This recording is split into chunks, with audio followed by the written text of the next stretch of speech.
welcome everybody to the University of Arizona's iSchool Colloquium series called Information Matters. And we're so excited to have Ed Benoit here today to present on his research. And it's nice to see so many friends too in the audience and, students and also folks from Louisiana State and where Ed is a faculty member.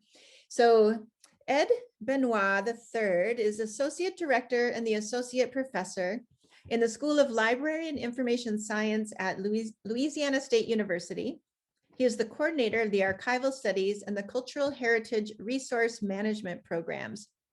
He received his MA in History, his MLIS and PhD in Information Studies from the University of Wisconsin in Milwaukee. And I know he's an avid Milwaukee Brewers fan, right, Ed? Yep. I was gonna say, just look behind me. Yeah. And his research focuses on participatory and community archives, non-traditional archival materials, and archival education. He is the founder and the director of the Virtual Footlocker Project, which examines the personal archiving habits of the 21st century soldier in an effort to develop new digital capture and preservation technologies to support their needs. So welcome, Ed, and thank you everybody for being here. And I'll pass the microphone over to you. Thank you, and thank you for inviting me. Of course, we have to take this quick moment so that I can move to the right screen. There we go. So again, thank you for inviting me. So a little bit of background on the Virtual Footlocker Project. This is an idea that it actually came to me when I was headed down to Louisiana for my job talk, when I was interviewing for the position. And I thought about the footlocker, the physical footlocker that when my father passed, he left to me, and inside was all the memorabilia, the letters, these records of his time in service. And I thought back about my time in service, and I realized that so much of what I would have had was digital, and that this could be a significant problem. So this got me thinking about, well, what exactly could we do to address the situation? And the first important thing is really to understand, how do 21st century active duty and veterans create documentary records of their time in service? Once we understand that, we can then develop tools and various platforms that can better help them preserve their own records, and then hopefully sometime down the line donate them to archives or other cultural heritage repositories. Now, this project is not just me. Luckily, because the project is funded through IMLS, this afforded me to hire a postdoctoral researcher, Alan Martel, who is also joining us here, and a graduate assistant, Jillian Brownlee, who has been working on the project for 3 years. Alan just joined us, I was about to say just last year, but that just seems so long ago now with COVID and everything. So overall, this is a multi-phase project. The first phase was an initial survey of recent veterans and active duty military, just trying to figure out what sorts of records they create, where they store them, and that sort of information. We then use the results from that as the foundation for applying for grant funding to then figure out what are the actual specific needs, and developing the various technical requirements and a functional framework for preserving these types of materials. Phase 3 was going to be a protocol development and testing, and then phase 4, launch and distribution of some sort of platform. I've highlighted these in red because this has actually changed a little bit, and we'll come back to that in a second. Just to highlight here in these pictures, I believe that in the blurry face is me. And down here is my father. He got cut off in the picture. But you'll see a lot of pictures of both of us in this presentation. So a little summary of phase 1 before I spend most of my time talking about what we've recently been doing.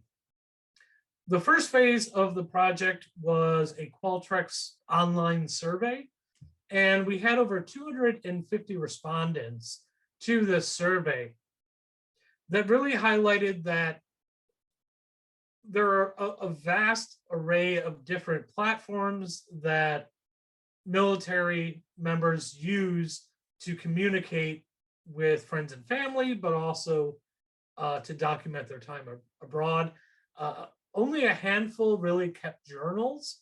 And interestingly, they preferred still using physical journals, not blogging or anything like that.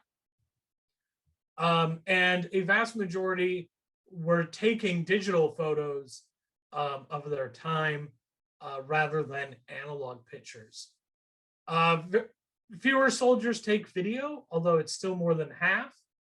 And the majority of our respondents found that preservation was an important issue, and they weren't really sure how to do it.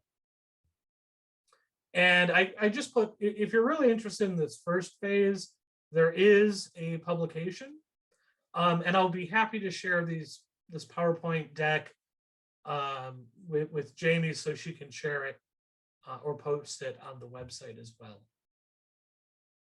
So moving into phase 2, we received an IMLS grant. And as part of this grant, we created an advisory board. We were going to conduct several in-person focus groups, do this analysis and technical mapping, and then develop a series of workshops. The advisory board was meant to meet 2 or 3 times a year for the duration of the project. We've actually been meeting with them a little bit more because their insight has proven to be extremely valuable because we've included board members, other academics, but also representatives from a variety of veterans organizations, and getting both the academic perspective and the veteran perspective on the board has been quite helpful. So the original plan was to have 2 focus groups for each military branch, 1 for officers and 1 for enlisted. This included the Air Force, Army, Coast Guard, Marines, and Navy. It did not include the Space Force because they didn't exist when we started this project. Each participant would be compensated $150. And we had started setting everything up.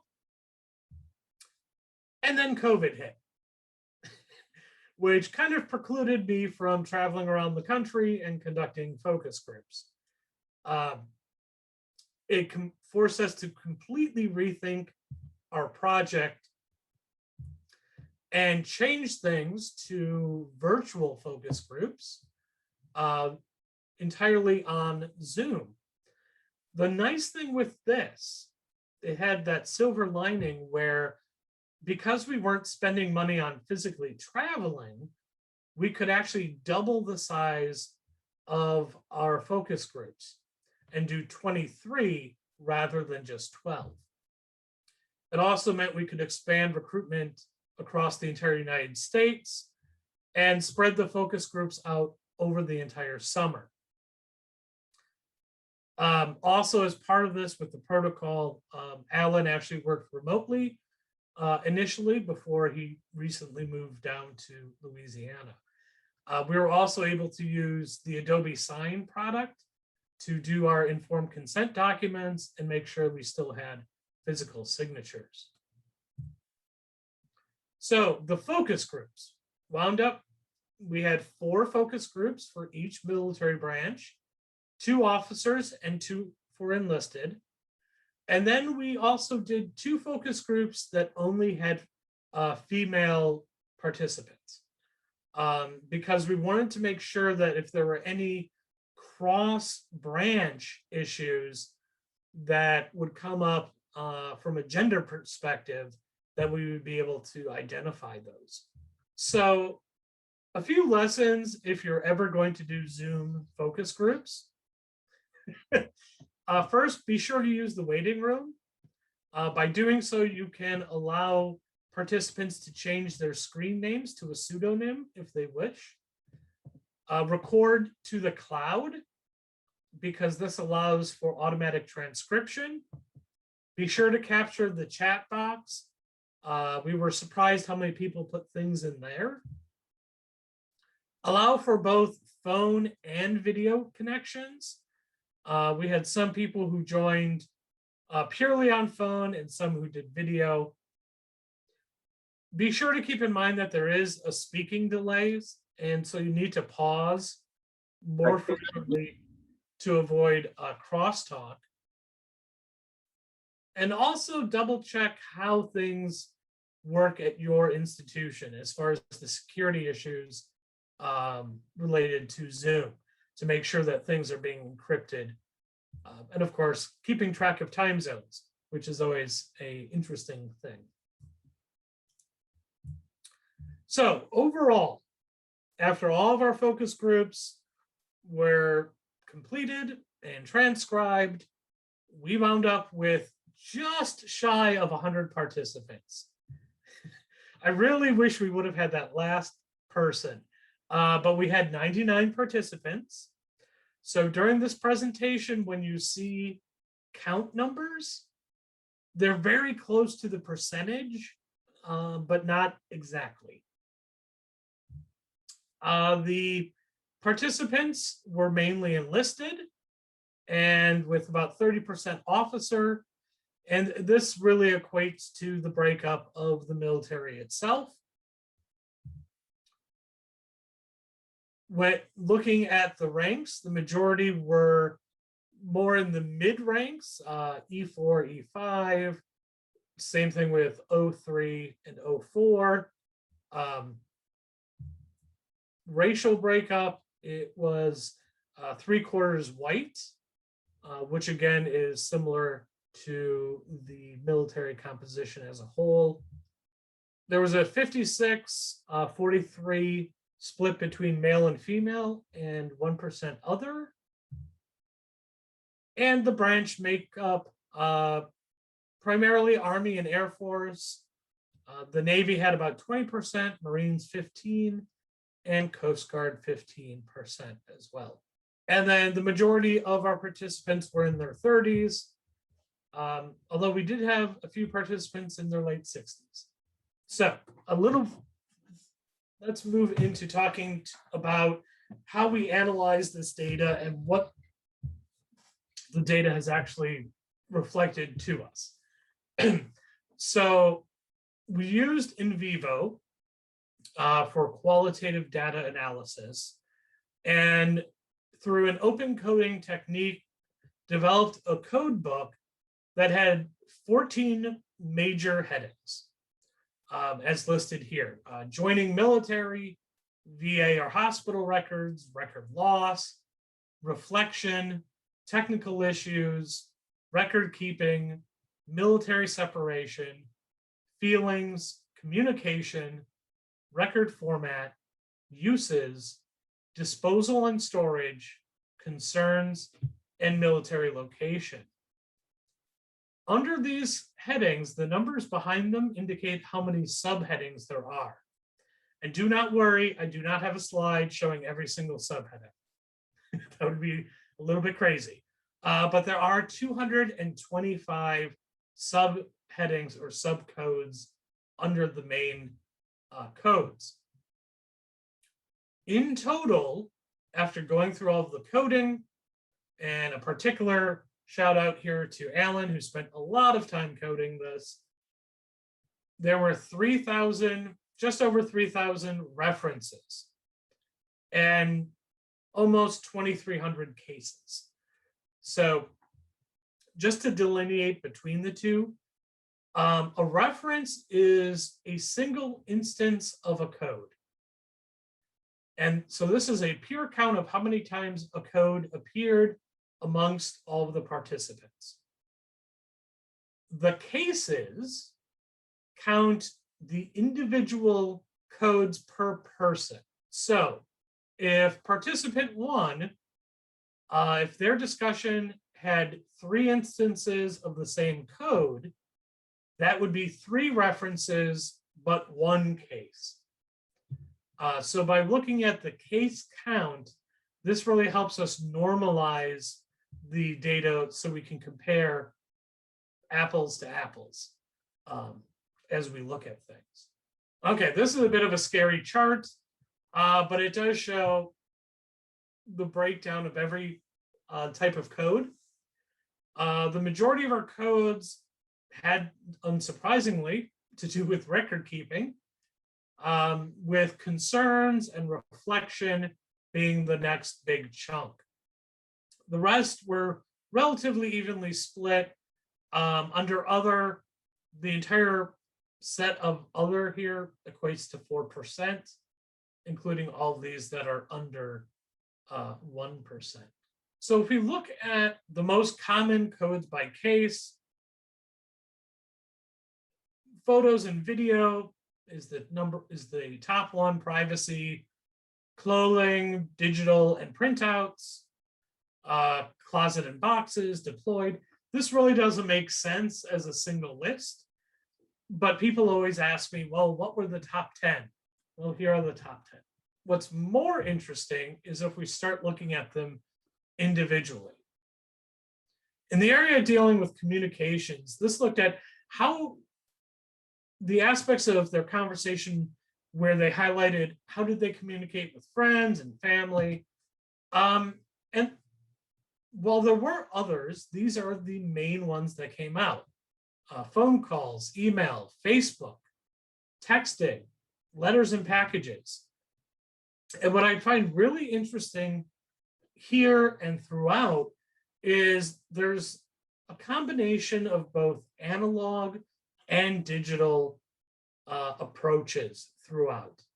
So it's not that preservation needs to shift completely digital, but that we see both existing in the same space. For example, participant 49 said, secret chat time. We would be able to secret chat sometimes. It was like AOL Instant Messenger, but Navy style. And then on the carrier, the same thing. So this participant is specifically talking about how they instant messaged each other over the intranet of the military. So this wasn't a public system, it was a purely private system. Another participant, number 2, here talked about how they would get homesick and while they were stationed in Germany, and they went to this payphone right off base, and they would dial the Homer National Bank time and temperature. Just using a 1 mark coin would give them just enough time to hear the time and temperature, and it made their day because it was listening to somebody back home. And that was just a very powerful quote personally. Participant 3 noted that personally, I stuck with letters in the beginning. And then for family members that didn't have phones, I stuck with letters for a while and usually only updated them once a month. Because pretty much that's as much time as it needed for all of the transfers it had to go through. So how many times it had to go through mail transfers. So after the letters, I went strictly digital. I mean, it was way too easy just to text or call family members if they had the means to do so.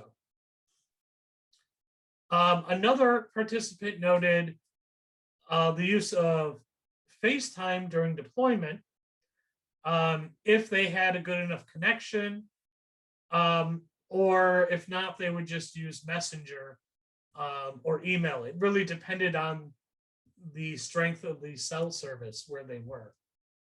So in this case, participant 6 really highlighted how things were different between being deployed overseas and being stateside. They mentioned deployed. Obviously, I did things differently. A lot of it was because when I was initially deployed, there was no other choice but snail mail.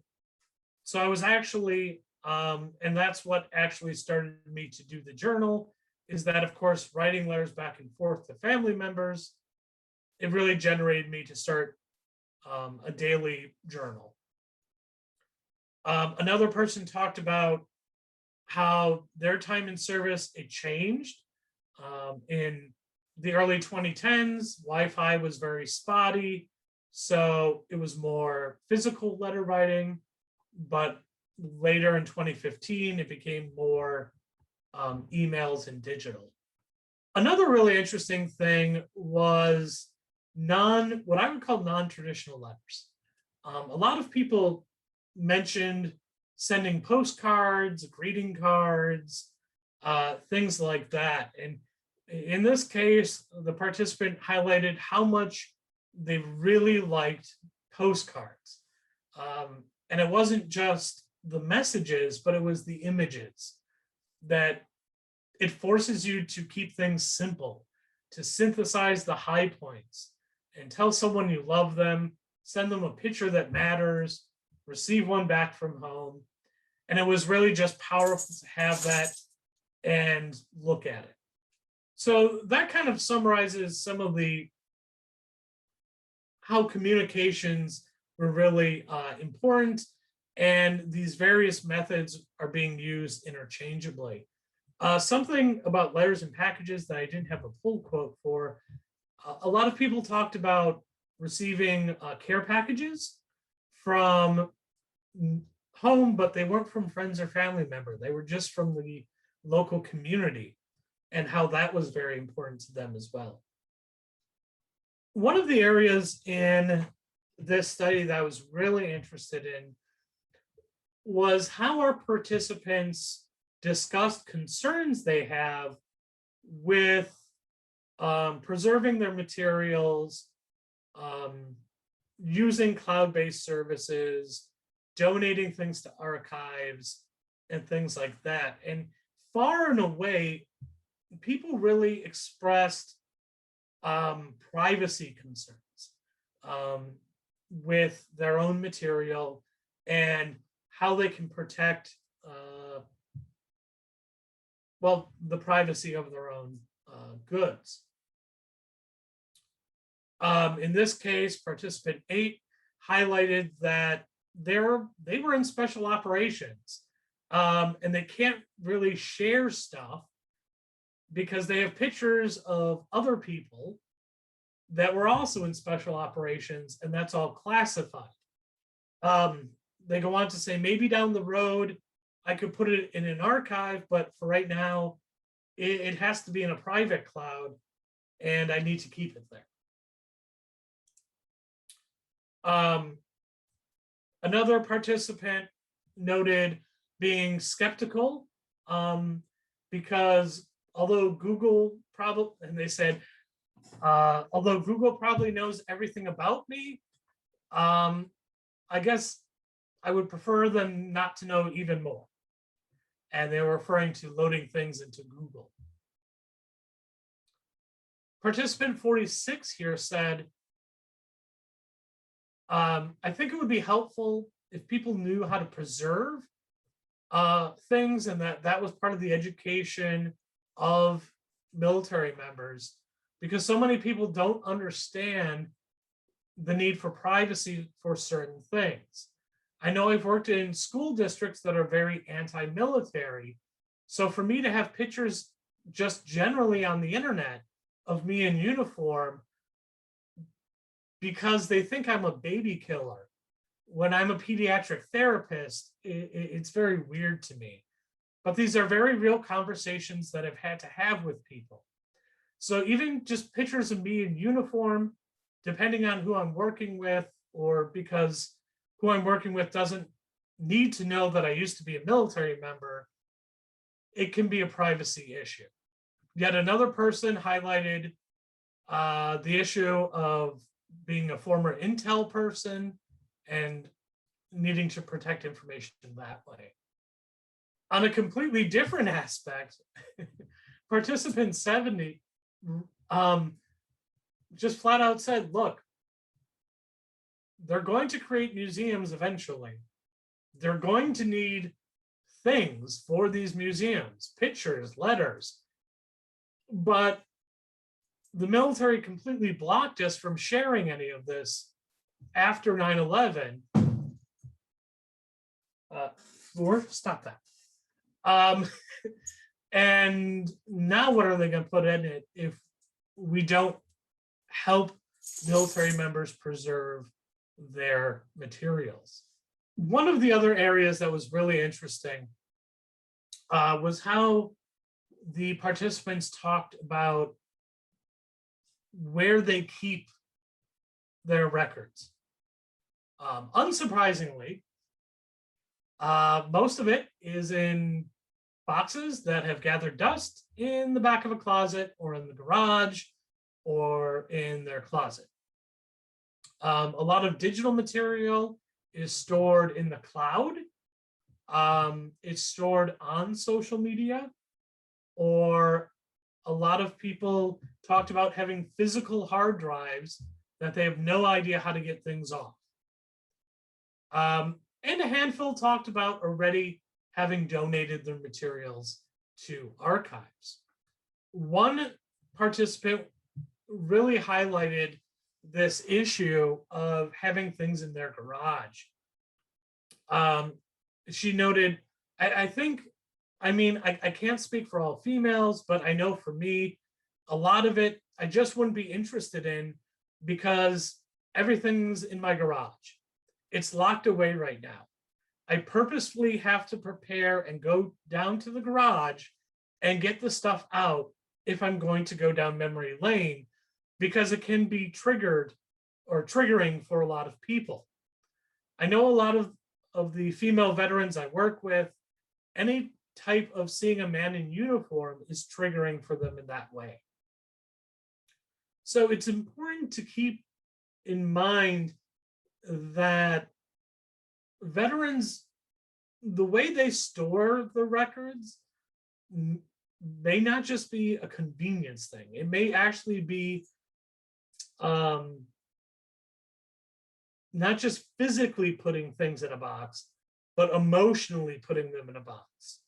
And this might also have much more heavy psychological trauma associated with it than regular interactions that you might have with an archival donor.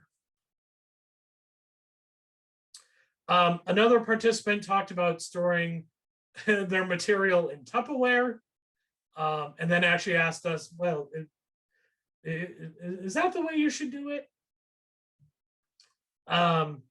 Here, participant 89 said, well, most of my stuff is in a suitcase. It's been in a suitcase for 22 years. And I always say I'm going to put things away into albums and everything. And now that I'm retired, but I just don't get around to it. Participant 16 note something that came up a lot. The fact that they had hard drives, they had photographs, and they really liked having the physical photographs. But for the things that they upload, in this case, they note, I decided to back up a lot of stuff on PhotoBucket, which was a great idea per se, except that if I didn't go to the website for about 5 years and I don't have the password, you're out of luck. And in this case, they said, now I'm down to whatever I have on my hard drive and my computer. Another participant noted that their Facebook account was hacked. And because that's where they had stored everything, well, they lost all those photos. And that these are continual issues that came up again and again in the focus groups. So when thinking about the disposal and storage, of course, we think about the material in boxes. Archivists always think about these boxes filled with dusty materials and things like that. But a lot of the military members that are taking digital materials, they're uploading them to the cloud, but they don't necessarily trust the cloud. And in our interviews, they kept coming back to, I just wish I knew a better way of doing this, and being really confused with what is that best way? How do I manage my own materials? But overall, the participants were very proud and nostalgic about their time in service, and how the records that they have of their time in service reflect these feelings. Another core group actually had regret that they didn't capture enough of their time in service, or they were angry because they lost things, or things weren't kept the way they thought they were. In this case, participant 71 noted, it's like your first time away from the family, so there's a lot of experiences that got kept in those letters, and of how you were feeling or how your family was feeling at that moment. So it's just something to look back to. And it's one of those things that make you, that remind you of where you came from type of situation. It reminds you that you've grown, you've matured. And within those 6 weeks of training, a lot of things happen. In this case, they were reflecting on boot camp. Another participant, and this was one of the instances of anger, noted, well, they were doing their thing once it got to the location to collect evidence. So I had this cell phone that they literally said, do not ever turn on again because your battery might explode. But I want data off of this because that actually was the main phone that I took a majority of my photos. So I think you might end up with weird situations. Like I said, if it could happen to me, it has happened to me. And NCIS was like, well, we're not going to help you out. And I said, thanks. I helped you guys with your case, and now you whatever. So a little bit of context here. This particular participant helped out one of the legal investigations in the military, who requested looking at his cell phone, but they disabled his phone in the process, and he never was able to get access to those records or photographs again. So now let's talk a little bit about record loss.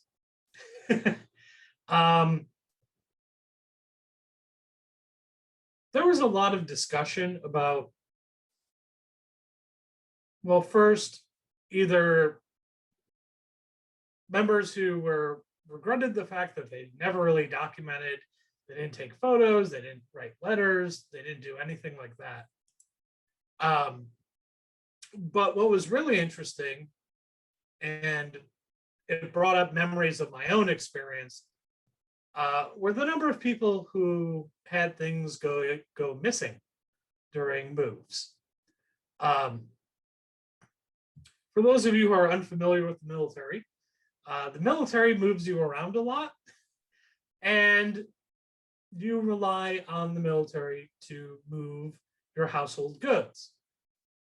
And many people talked about how during this process, they lost things. In this case, participant 54, I get nervous when I move all the time. I'm afraid I'll lose something from a unit that's important.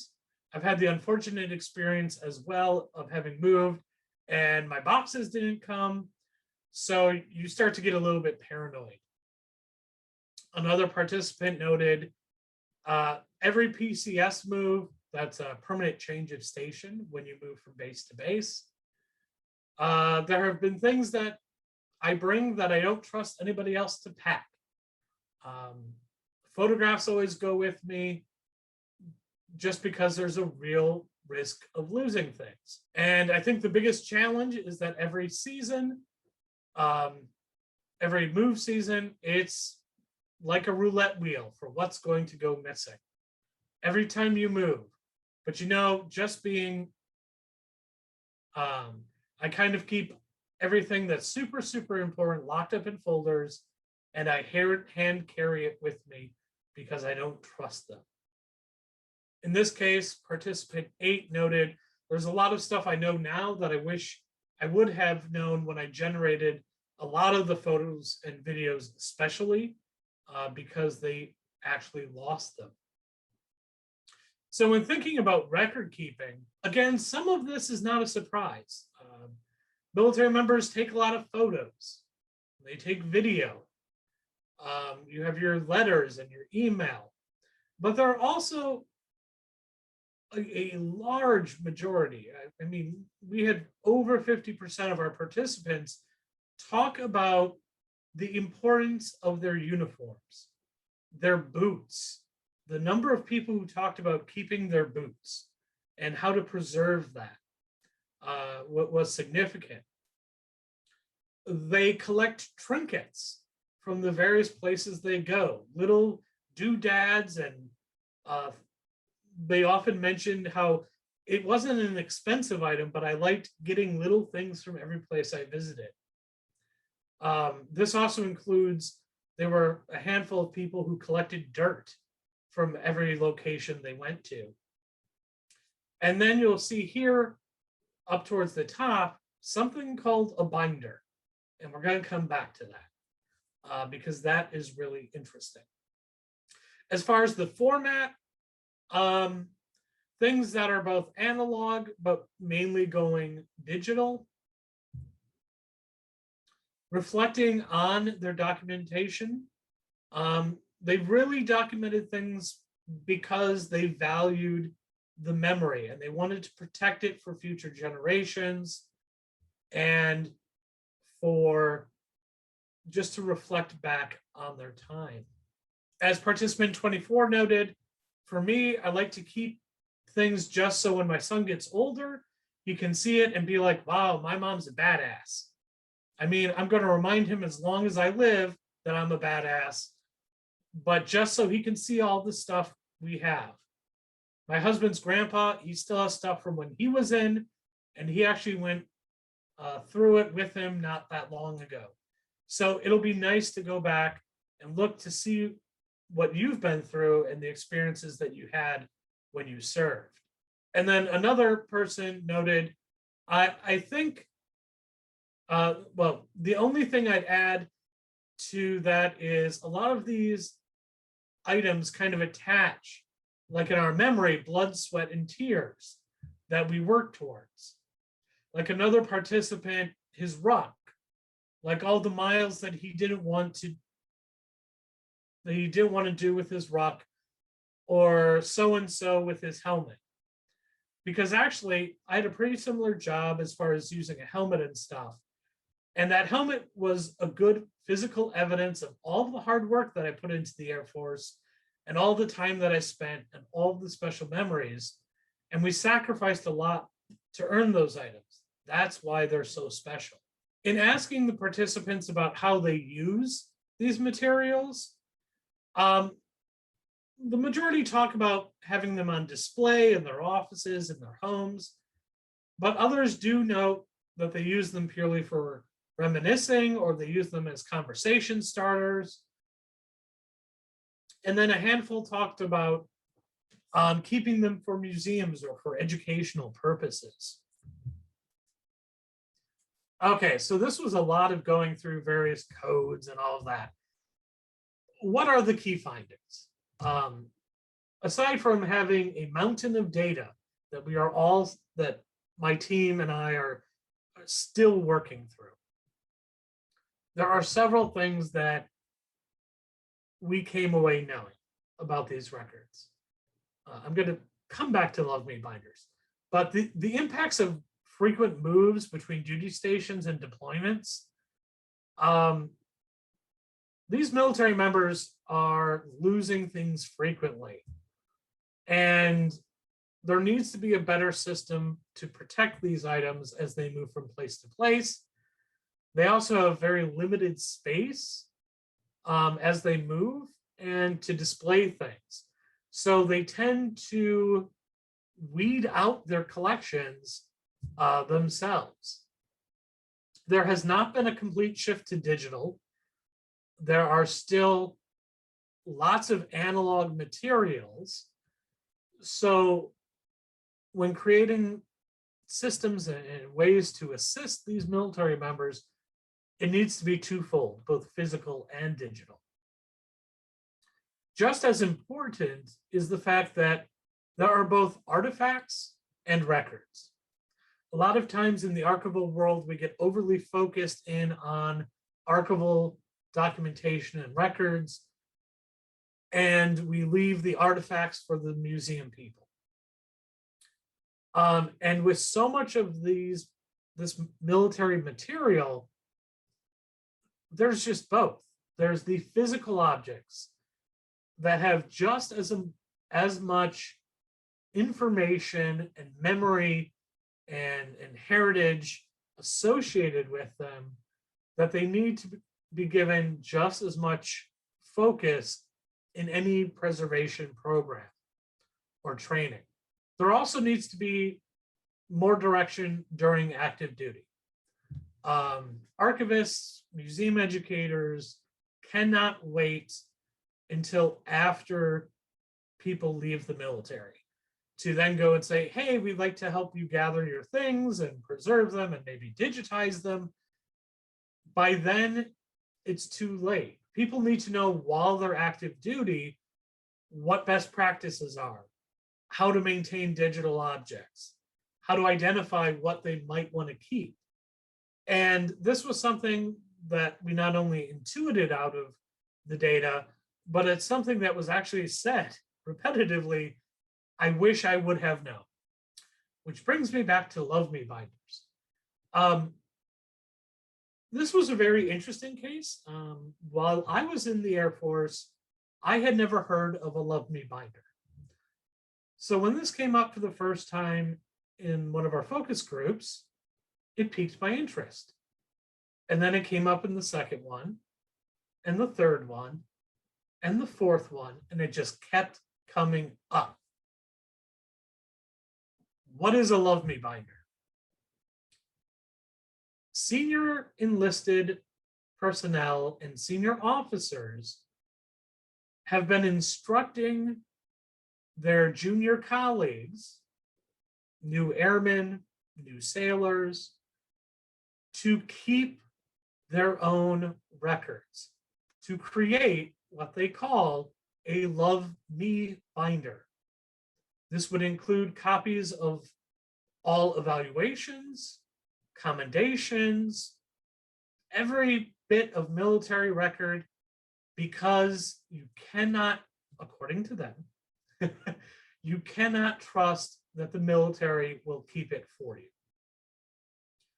Now, they recommend doing this so that you have the documentation for when you go up for promotion.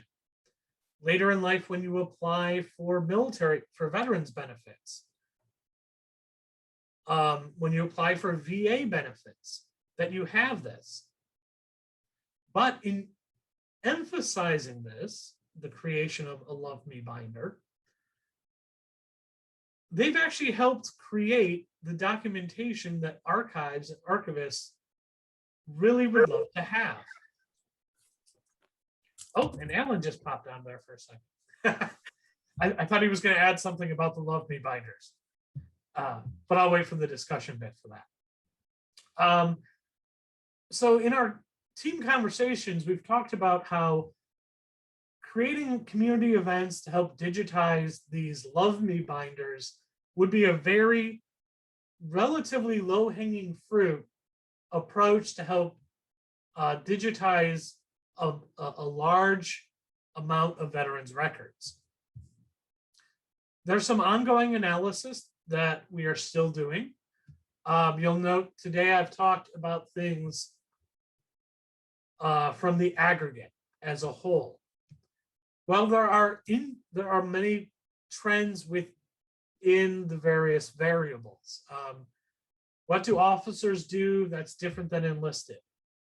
What does your branch of service have to do with how you document time? Particularly looking at the difference between more stateside stationary personnel like the Air Force versus the Navy and the Marines who are more frequently deployed. What about participants' age? How did that influence the results? The gender, the racial component.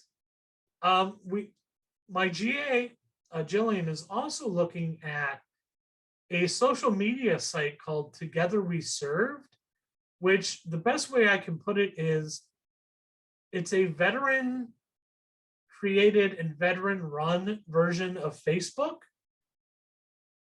but with very limited ads. And it's really interesting. We're not done with that analysis, but it serves as a good platform for people to share stories, to upload their photographs and videos into the cloud, and approach things otherwise that way. So we are still looking at that, particularly what does Together We Serve do with that data? So moving forward, what are we doing? Well, as I noted earlier on, we're changing phases 3 and 4. Originally, I anticipated this project was going to develop an online platform or some sort of software that could be then deployed to help capture all this material into a single virtual footlocker. And that's where the project got its name. And while that might happen at some point, I think the more immediate need is really with education and developing multiple curriculum to better train and better assist active duty military with these materials. So we are actually developing 2 different sets of curriculum. One is for archivists and museum professionals on what exactly the records are looking like, what are the artifacts that are coming out, and how could they run a community participatory archive or museum type of event. Where I think we'll have the most impact is actually developing curriculum specifically for active duty personnel, with best practices on what types of documentation they might be interested in creating, how to do that, how to capture it, how to preserve it, how do you, what are best practices for preserving physical objects, things like that. And we've already been in discussions with various partners that might help us deploy this on base. Every military base has a library, for example. There are also monthly educational kind of, I hate to put it this way, but forced fun activities, educational sessions that this might occur with. So once we develop this curriculum over the next year, it'll then be on deploying it and getting it out there. Even before it gets on bases, we'll be posting things on our website. We also would like to promote these materials outside of just the archives and museum and LIS bubble, making sure we get to the actual military members themselves. And of course, there are going to be multiple rounds of conferences and publications all about this project and the data that we have found. And finally, as the project winds up next summer, the summer of 2022, we will deposit all of our data into an institutional repository so that it is accessible for others who may wish to use it for analysis. Wow, I thought that was going to go a little bit longer. Ha! Well, that happens. But we do have multiple social media platforms and we're not really good at posting on them.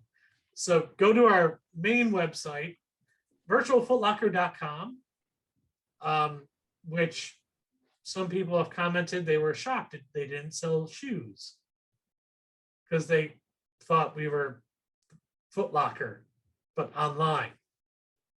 Anyway, bad joke. And with that, I'm going to stop sharing. And I'm more than happy to discuss various items. We have plenty of time for discussion.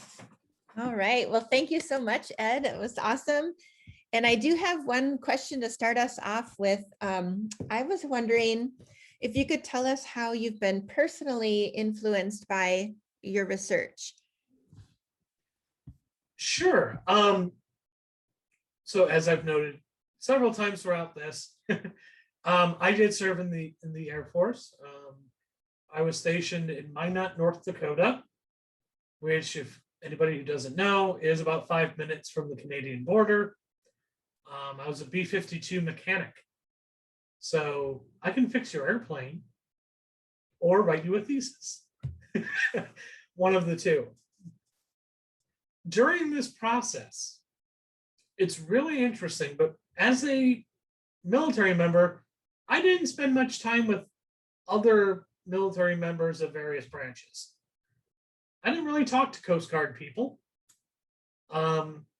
I trained with some Navy folk, but outside of that, we didn't see each other. So one of the big things that impacted me was hearing the differences in experience. It was interesting because there's so many different stories and so many different experiences, but you can see that underlying like theme and stream throughout all of them. The other thing that really impacted me, I thought, okay, I'm an archivist I am an archivist. I used to be a historian. I collect stuff. It's in my nature. I didn't realize, I knew other people did, but the amounts of passion in keeping this material and how much they would love for somebody to help, because they desperately want to know, how do I keep this? It was reaffirming of that, well, I'm not crazy for being like that, but also that, okay, yes, there really is a need here. And other people recognize it too. It was also just nice that so many people were very excited to be part of the project. It was also nice that I had 3 people to help me. I'll just put that out there, because doing all these focus groups myself would have been nerve-wracking. Yeah. Yeah, it was a lot. And so one of the things I was thinking is, like, when we hear about military and veterans, there's often a lot of information around PTSD. And so thinking too, what you're collecting offers like such nuance into all of the different aspects of these people's lives. It's very cool and such a great idea. And I think along those lines, it's really important to realize to approach this not from a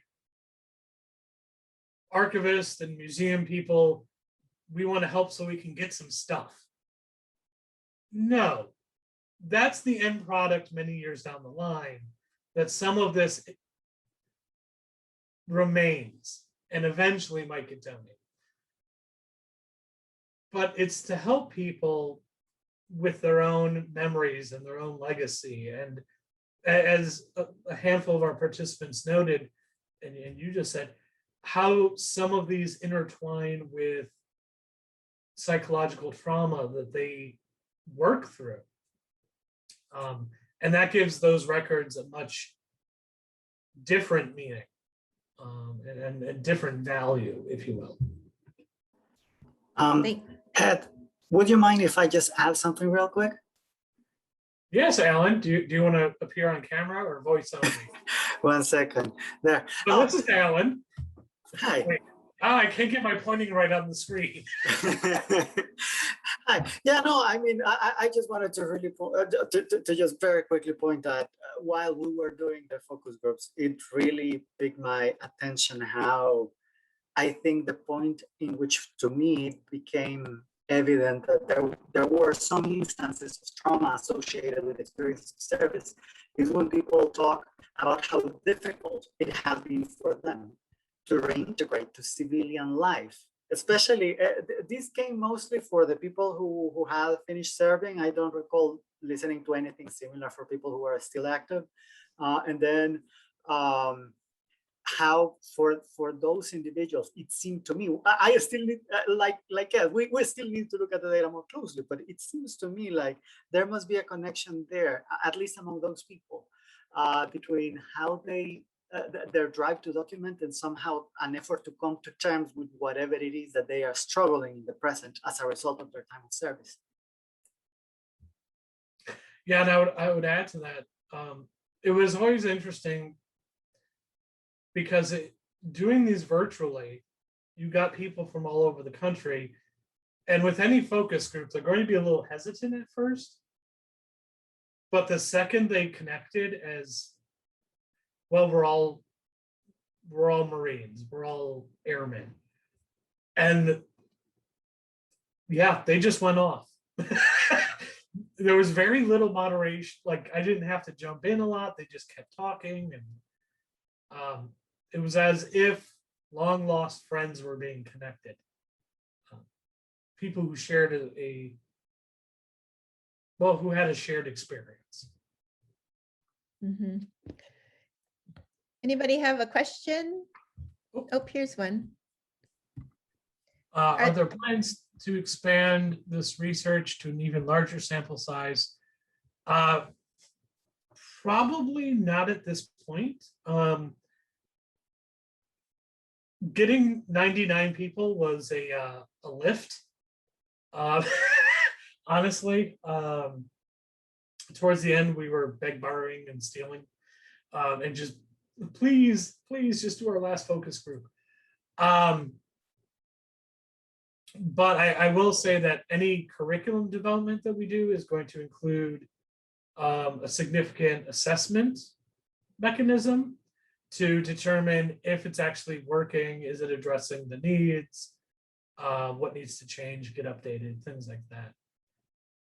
Now, that being said, if you would like to do a larger study, go for it. There's only so much I can do, even with 3 people and a little bit of money. Sarah? Yes, thank you, Ed.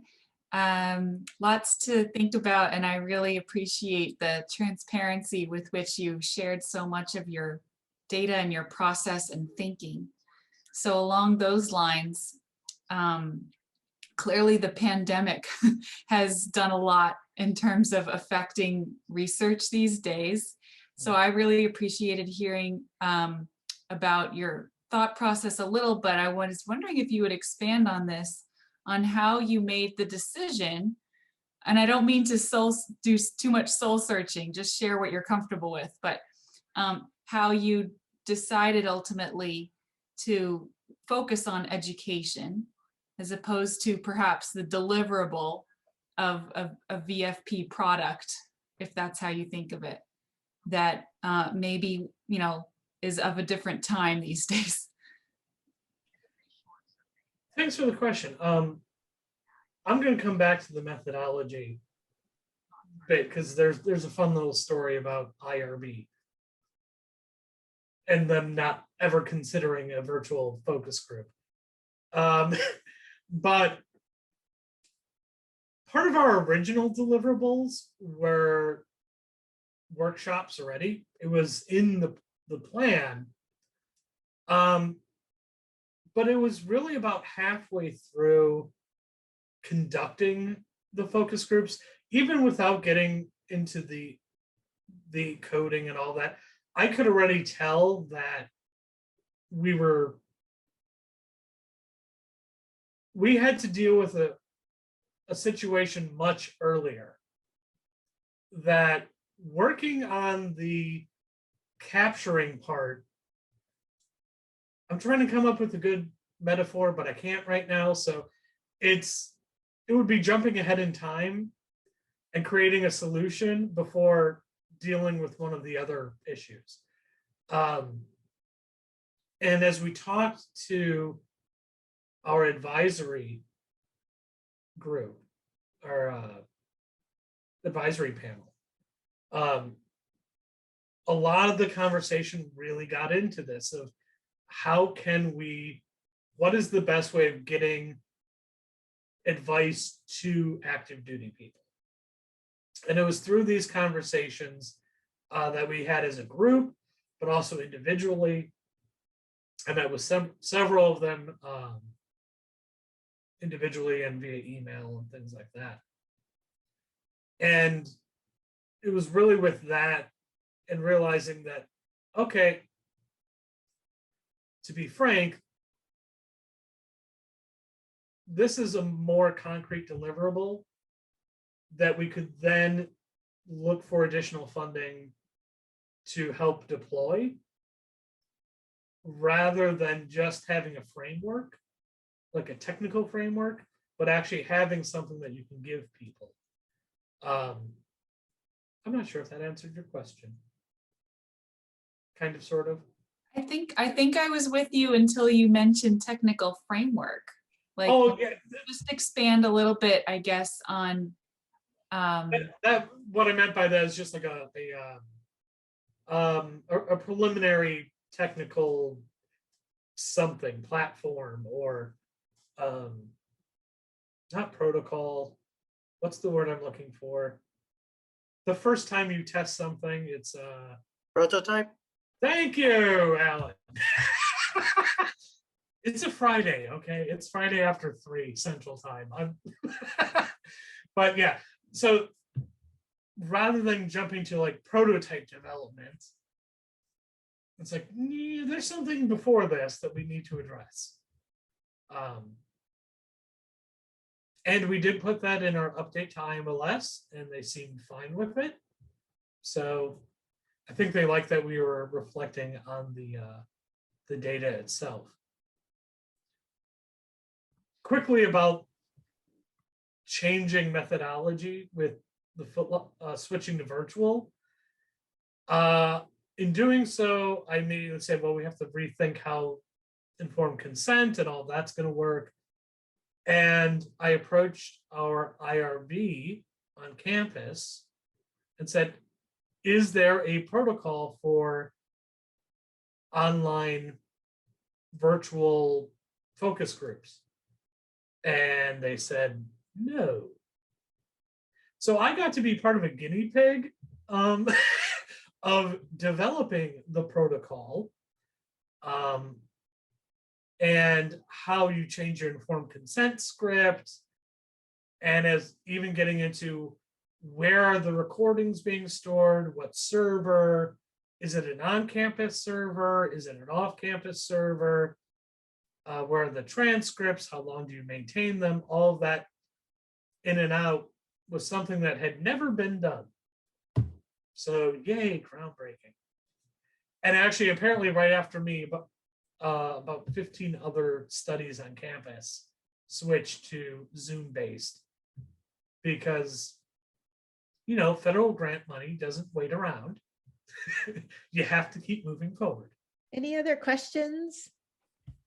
Hi, my name is Roberta Berthelot, and I'm actually an LSU SLIS graduate from 2002. And Hi. for Dr. Benoit, I just have two comments more than questions. Okay. When you were speaking about the guy who was in Special Forces and he had nowhere to donate his materials, I know with the Army, I worked for the Army for 11 years, and I've been working for the Air Force now for 6 years. There are historical repositories in the Army, and I'm sure there are in other ones that actually have SCIFs. So the U.S. Army Heritage and Education Center in Carlisle, Pennsylvania has a SCIF. So they can accept materials that are classified or have any other kind of embargoes on them. I did not know that. Thank you. Yes. Well, and that's something that we would want to include in any of our material, that just because your material is classified doesn't mean you can't donate it somewhere. Right. The other comment that I had is I agree with you in trying to get the how-tos out to young soldiers by using the people and the institutions that are already on military installations. Mhm. New employee orientations, you know, if you can make up some kind of a packet. So when soldiers are coming in, the bases where they do basic training. One of them I was thinking about was the infantry museum at Fort Benning, because you have a lot of young infantry soldiers that go there. And when they begin training, they can't leave Fort Benning, but they do take them over to the museum. Yeah, I was actually specifically thinking of the tech schools, because, you know, basic is so filled with, well, basic. But when you're in tech school, there are more opportunities for additional education. Yeah. When my first job with the Army was as a librarian intern at Schofield Barracks in Hawaii. Oh, nice. The 25th ID was getting ready to deploy for the Iraq War. It was the first time they had deployed since the Vietnam War. And the 25th ID has a museum there. And the museum curator actually went to all of the units and passed out diaries and asked the soldiers to fill the diaries and bring them back when they redeployed. Oh, So I thought that was a really cool thing to do.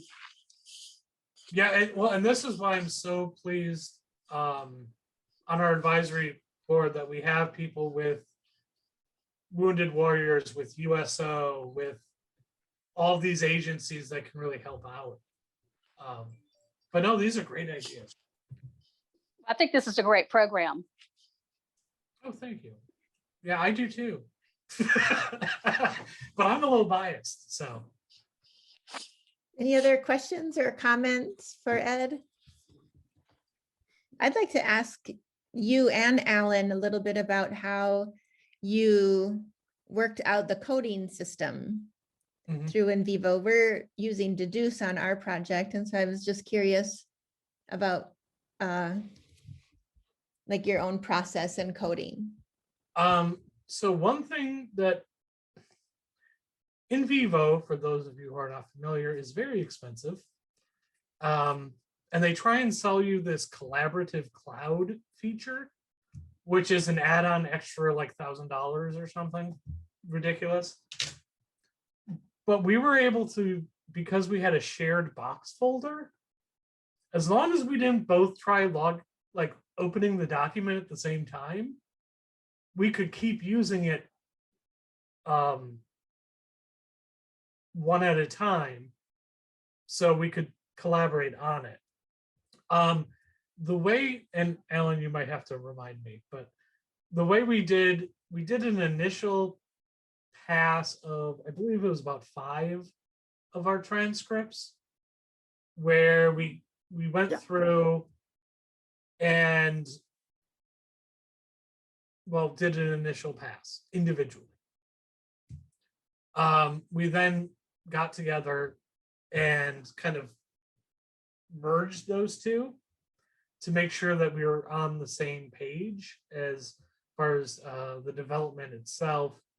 And then the actual coding, the initial coding was done by Alan over everything. And then I went back through and made minor adjustments. They were not corrections, they were adjustments. One of the other little things we've learned along the way was Alan had to keep a file called acronyms, because, you know, the military, it likes its acronyms. And he would occasionally run across something and, what are they talking about? Like, what is PCS? Well, that just means changing bases. Or what's an MRE? That's really disgusting food. Yum, yum. Although some of it's good. You can make brownies out of the pudding mix. But things like that. And then once we were done, we've been both working on the actual post analysis and doing a lot of cross tabs and visualizations. And one of the things that I learned, we were talking earlier, Jamie and I, about, I just got a new computer and now I can run in vivo and Zoom at the same time. Because that was becoming a problem of like, well, I can't share screen with you because I can't run it at the same time. So we actually had some face-to-face meetings with masks and in our conference room, so we would have the big whiteboards. But yeah, it was interesting. The only quick thing that I would add in terms of my process when I was doing my passes is just like I used 2 levels of coding, like Ed already showed like both levels. And when I was creating that on my end, it was essentially just either summary or literal codes. And of course that emerged from the data and it was iterative. And typically the second level was just an iterative process of how do I group these things? Does this work? And then rinse and repeat. Yeah, and in vivo is so powerful. Yeah, it is ridiculously expensive, but a lot of the tools where we can really dive in within looking at intersections between different variables, I really think some of the, at the aggregate level, we found some really interesting things. But some of the things that we'll find when we start looking at these variables, particularly between the branches and gender-based, I think will be quite interesting. And in fact, Jillian is working on a separate analysis in an article. She was the one who moderated the focus groups that just had women, female enlisted and female officers. And what they talked about was different. And there's an interesting analysis and story there as well. And I can't wait to read it when she finishes. Excellent. It's the joy of having doctoral students, right? Mm-hmm. She's in, we have a, it's a doctoral program in cultural preservation. It's technically a doctorate of design because it's in the College of Art and Design, but it's a DDes in cultural preservation, and one of the sub areas is archives. There's also a museum track, an architecture track, a landscape architecture track. And so we have several doc students that way. Very cool. Another one's helping me on a climate change project that is completely different. Oh, yeah. Any other questions or comments for Ed? Or any general. Any general? Any final words from you, Ed?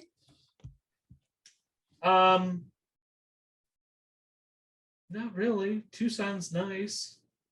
It's Yeah, I warm. wish you could have been here. So, Well, yeah, but there'll be other times. yeah, I'm sure I will visit Tucson again. for sure. Well, thank you again for taking your time to share all of your knowledge and your research with us. And thank you all for attending. And so good to see you, Sarah, and Sam, and Alan, and meet other folks here. So thank you so much. And I look forward to seeing more of your work, Ed, and hopefully we'll have you again next year to see how your changes in phase 3 and 4 are working out. Mhm. Oh, sorry, one last little plug. For just anybody, students or professionals, check out your regional conferences this year. Most of them are virtual and they're extremely affordable. I know the Midwest Archives Conference is free for students. The Society of Southwest Archivists, which LSU is hosting, is like $25 for students, $35 for professionals. It's one of the few things that's positive to come out of COVID. Yeah, for sure. Low Good, cost virtual options. good point. But have a good afternoon. You too. Have a great weekend, everybody. Thank you. Thank you so much. Take care, Ed. Bye. Bye, Ed.